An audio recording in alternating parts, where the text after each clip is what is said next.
What's up, gentlemen? Welcome back to the channel. So in this one we're going to cover 10 rock solid rules for dating in 2026. Now these rules, they aren't theories and they are also not female psychology tropes. These rules are 100% practical. Now many of these rules, they are going to destroy a lot of your comforting narratives that you have been led to believe. So if you clicked on this video because you want to be soothed or feel good, then it's probably better that you stop watching it right now. Because I was not always the guy that got dating results. I struggled for many years, up until I started to live by rules such as the ones that I will describe to you in this video. And that will bring me to the first rule, which is radical responsibility. And this is contrary to what most men have been led to believe throughout the years. Because men are brought up to always outsource responsibility. And that's why most men never do real introspection.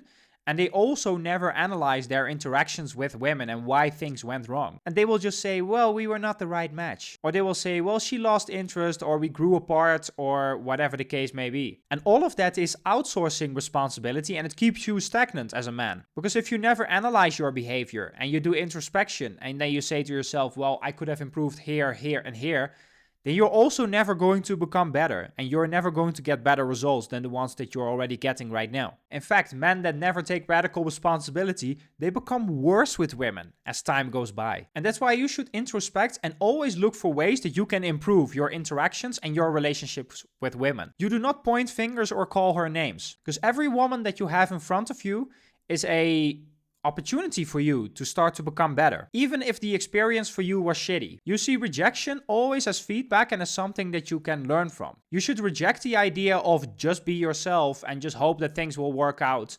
And you see dating as a learning process. You can always do better, and the reason that you haven't gotten the results that you wanted until now is because your behavior has been off. So that's it for the first rule, and that's already going to be a tough pill to swallow for most men. Because taking radical responsibility is not comfortable, but it's very empowering. Because the truth will set you free, but it doesn't mean that the truth is comfortable. And that doesn't mean that becoming a better man is never a painless process. And that brings me to the second rule, which is that dating is uncertain and that attraction can always be revoked at any time. Because men are addicted to the idea that you can get certainty in dating. That's why men latch onto religion and to traditional values and to ideologies and asking women for closure and lecturing women about consistency and all of that stuff. All of that comes back to, I want certainty. Give me certainty in dating. Give me certainty, woman, that you're going to stay loyal to me forever. And men latch onto this because all of your life, everything was certain. Society is built around certainty. Everyone clocks in at work at a particular time because that makes things predictable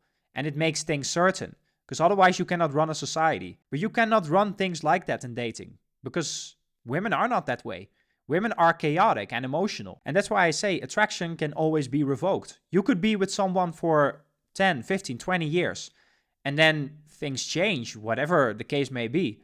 And she might lose attraction and she might say, well, I don't want to be with you anymore. And for most men, this is daunting. They cannot handle it and they get anxious. And that's why they will latch on to any kind of comfort narrative that will calm down these nerves. And whatever narrative you will choose, it will never be enough. You need to accept that dating is going to be uncertain always. And trying to gain control and trying to reduce the uncertainty, it will only make you outcome dependent and it will make you come off insecure. Attraction is built when you can stay confident despite the uncertainty. You know and you accept that she might not stay with you forever. And you know that attraction can be revoked, but you just enjoy the moments with her when you're on a date, for example. Because that shows that you have emotional control and that you have emotional strength. And that shows that you are a man that is experienced. So that's why you should give up your addiction to certainty, because dating is never going to give it to you. So that's it for the second point. This already destroys most of your comforting narratives that you have been latching onto for all of these years. Because this truth that you need to accept will already do away with most of the narratives that you hear around dating nowadays. Now, if you guys are still watching this, then I will give you another bitter pill to swallow,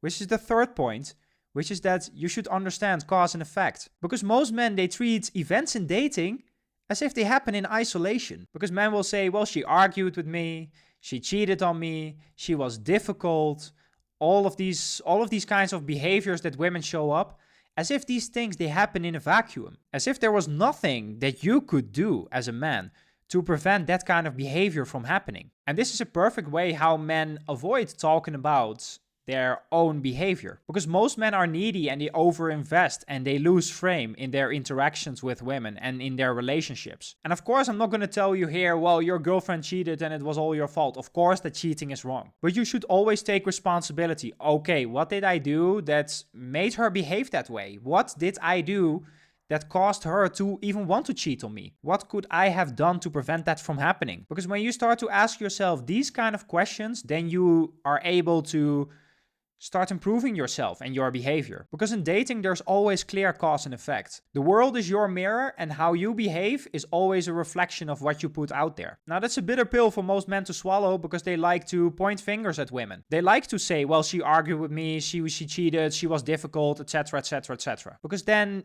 men never have to take responsibility, and they do not have to change, and they do not have to put in work, and all of that dirty stuff that ultimately would make them a better man if they execute it. Now, this rule is absolutely life-changing because the moment that you start to do this, you really start to understand women overall, social dynamics, and you're going in the future, if you're going to learn from all of the things that the world puts out to you, then you're really going to set yourself up for a lot of dating success. Which brings me to the fourth rule, which is that you should reject comforting narratives. Because the truth is that most men, they struggle in dating and they don't have a clear explanation for why it's the case. And that creates anxiety for men. So what the mind then naturally does is look for explanations, not for solutions. And this is where ideologies, comforting narratives, even certain religious ideas come into play. Because all of these belief systems, they calm down the nervous system for men. And they tell men, it's not your fault. You are the victim. It's the fault of the system, of evolution. Like women are broken nowadays, whatever the justification may be. And all of these narratives, they have in common that they never look at men and never tell them, well, you should take radical responsibility. Even if it's genuinely not your fault. It's still the best for you to take radical responsibility because it gives you the most power. Because I'm not going to tell you guys that modern dating is perfect, but even then it's still the best that you take radical responsibility and that you become the most attractive version of yourself and that you do the best that you can do. But those comforting narratives, they will never tell you that. Because in the age of social media, victimhood is monetizable. There are people building entire brands of this idea that it's not the fault of men, it's the fault of someone else. And men click on this and they watch all of this so that they can feel better. Not because it actually helps them to do better. And that's why I will tell you guys that you need to be very conscious of the content that you consume. Reject any kind of narrative that ends with, well, there's nothing that you can do. And also don't watch any content that is not about improving yourself. Stop watching any kind of content that is all about victimhood and it's not your fault. Because you are not the victim here. You need to build a strong internal narrative. Modern dating is not perfect. But that doesn't mean that I'm going to be sitting around on a forum or go on TikTok and complain about it. It means that even if modern dating is broken, it's still best that I'm going to get my ass to work and become the best and most attractive version of myself, and that I'm going to succeed despite that. So that's it for the fourth one, which will bring me to the fifth point, which is women don't owe you anything. Because this is also a lie that the comforting narratives are selling to men. Because they will say, well, in the 1950s, you would have succeeded. Or they will try to shame women for their dating choices. Or men will say, well, I just want to be myself. Because at the root of all of these ideas is, well, attraction is supposed to be this way. Or in other words, women owe me attraction and affection. And this idea that women owe you something or that attraction is supposed to be moral, it basically means, well, as a man, I shouldn't have to change and improve myself. It's women that should change to accommodate me. And you will see this form of entitlement in movies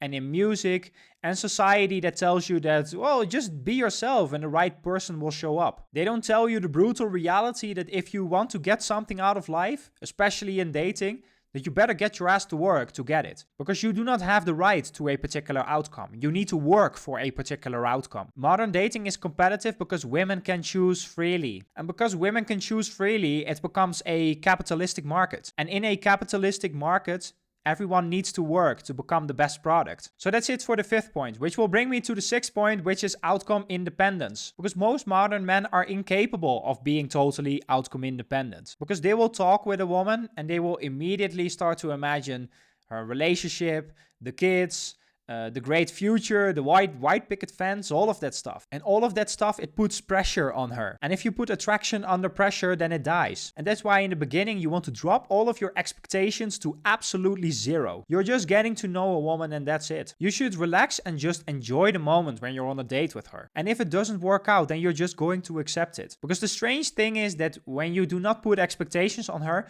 that she will become more attracted to you. That brings me to the 7th point, which is action over learning. Now, this point is specifically for all of the optimizers out there. All of these guys that are binge watching content, but never actually do anything to improve their results. Because learning about dating is totally useless if you're not applying anything. If you're watching a piece of content, then you should always ask yourself, okay, what am I going to do with this information right now? You improve your profile, you start going to events, you start to talk to women out and about, you start approaching them, all of that type of stuff. And that brings me to the 8th point, which is her behavior reflects your behavior. Because men that are addicted to comfort and that cannot lead a woman properly, they come off very neutral to women. And because you're not spiking her emotions and you come off so neutral, you create resentment. Women just cannot stand these kinds of men. If women behave badly around you, then you should always ask yourself why she does that to you. Because it's always a reflection on your behavior and your masculinity. And the moment you improve that, you will also see that you will start to get way better treatment from women. And that brings me to the 9th point, which is that comfort is your enemy. Because the modern man is addicted to comfort. Because life has simply gotten too easy for all of us. And this makes men weak and also emotionally very fragile. And that's also why men cling on to attention from women so much. And it's also why men are addicted to the ideas of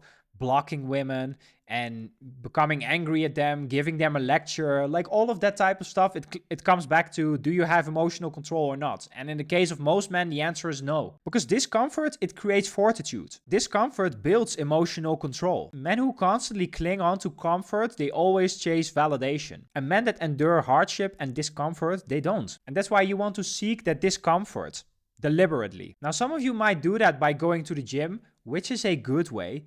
But an even better way is by doing martial arts. Specifically boxing, kickboxing, Muay Thai. You learn how to throw punches and you learn how to receive them. And you learn how to fight back even if you have a better opponent. Because that will teach you to be comfortable with discomfort and with pressure. And that's why from all the gyms that I've been throughout the years, the guys that trained for at least a year, like really hard, kickboxing, Muay Thai, boxing, whatever the case it may be, those guys, they are really alpha guys. It's because they built that up in themselves. And that brings me to the 10th point, which is learn humility. And that ties very well together with martial arts. Because martial arts, it will humble you. Because you're going to get your ass kicked a few times and that will naturally humble you. But most modern men, they have big egos because they never struggled. And I've seen that throughout the years. Men that went to work with us, often those were guys, for example, that were in the military or professional fighters.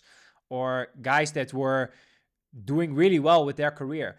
It were always guys that were open to learning from others. And those were all guys that had to struggle to get where they were at. But most modern men, they have been told, you are fine as you are, just be yourself, the right girl will show up. And that creates entitlement and arrogance in men, not competence. What creates competence in men is that they go through discomfort, that they accept reality and that they accept that they have to learn from other men around them. Men in the past were always humbled by life. Because life was just really difficult. And that's why most modern men, they also resist dating advice. Because their ego just will not allow learning. But humility is always required to grow. The truth is that you do not know everything, no matter how smart you think you are. Even in my case, I have to say that the more I learn, the more that I realize that I do not know even. So that's it, guys. 10 solid rules for your dating life in 2026. So you guys are either going to take radical responsibility and gain agency and power over all of your results, or you're either going to cling on to comfort narratives and you will stay powerless. There's no middle ground. I know that most men, they are going to choose the second option because it feels better, but in the long term, it will make you miserable. If you're serious about getting results in your dating life, then feel free to book a call with me with the link in the bio. So subscribe to the channel and peace.